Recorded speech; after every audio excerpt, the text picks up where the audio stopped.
Genesis chapter 30. 1. When Rachel saw that she was not bearing Jacob any children, she became jealous of her sister. So she said to Jacob, "Give me children, or I'll die." 2. Jacob became angry with her and said, "Am I in the place of God, who has kept you from having children?" 3. Then she said, "Here is Bilhah, my servant. Sleep with her, so that she can bear children for me, and I too can build a family through her." 4. So she gave him her servant Bilhah as a wife. Jacob slept with her. 5.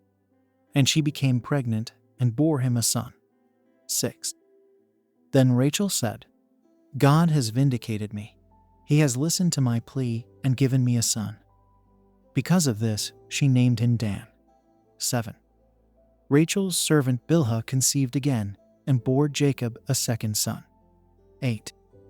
Then Rachel said, "I have had a great struggle with my sister, and I have won." So she named him Naphtali. 9. When Leah saw that she had stopped having children, she took her servant Zilpah and gave her to Jacob as a wife. 10. Leah's servant Zilpah bore Jacob a son. 11. Then Leah said, "What good fortune!" So she named him Gad. 12. Leah's servant Zilpah bore Jacob a second son. 13. Then Leah said, "How happy I am! The women will call me happy." So she named him Asher. 14. During wheat harvest, Reuben went out into the fields and found some mandrake plants, which he brought to his mother Leah. Rachel said to Leah, "Please give me some of your son's mandrakes." 15. But she said to her, "Wasn't it enough that you took away my husband? Will you take my son's mandrakes too?" "Very well," Rachel said. "He can sleep with you tonight in return for your son's mandrakes." 16. So when Jacob came in from the fields that evening, Leah went out to meet him. "You must sleep with me," she said. "I have hired you with my son's mandrakes." So he slept with her that night. 17. God listened to Leah, and she became pregnant and bore Jacob a fifth son. 18. Then Leah said, "God has rewarded me for giving my servant to my husband." So she named him Issachar. 19. Leah conceived again and bore Jacob a sixth son. 20. Then Leah said, "God has presented me with a precious gift. This time my husband will treat me with honor, because I have borne him 6 sons." So she named him Zebulun. 21. Some time later she gave birth to a daughter and named her Dinah. 22. Then God remembered Rachel. He listened to her and enabled her to conceive. 23. She became pregnant and gave birth to a son and said, "God has taken away my disgrace." 24. She named him Joseph and said, "May the Lord add to me another son." 25. After Rachel gave birth to Joseph, Jacob said to Laban, "Send me on my way so I can go back to my own homeland." 26. Give me my wives and children, for whom I have served you, and I will be on my way. You know how much work I've done for you. 27. But Laban said to him, "If I have found favor in your eyes, please stay. I have learned by divination that the Lord has blessed me because of you." 28. He added, "Name your wages, and I will pay them." 29. Jacob said to him, "You know how I have worked for you and how your livestock has fared under my care." 30. The little you had before I came has increased greatly, and the Lord has blessed you wherever I have been.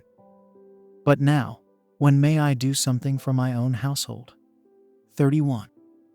What shall I give you? He asked. Don't give me anything, Jacob replied. But if you will do this one thing for me, I will go on tending your flocks and watching over them. 32. Let me go through all your flocks today and remove from them every speckled or spotted sheep, every dark-colored lamb, and every spotted or speckled goat. They will be my wages. 33.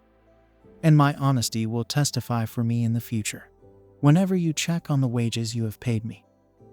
Any goat in my possession that is not speckled or spotted, or any lamb that is not dark-colored, will be considered stolen.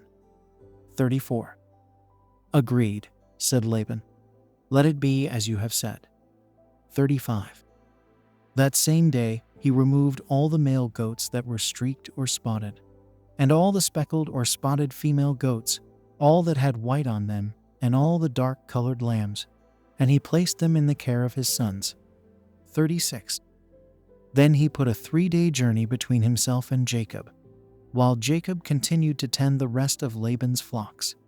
37.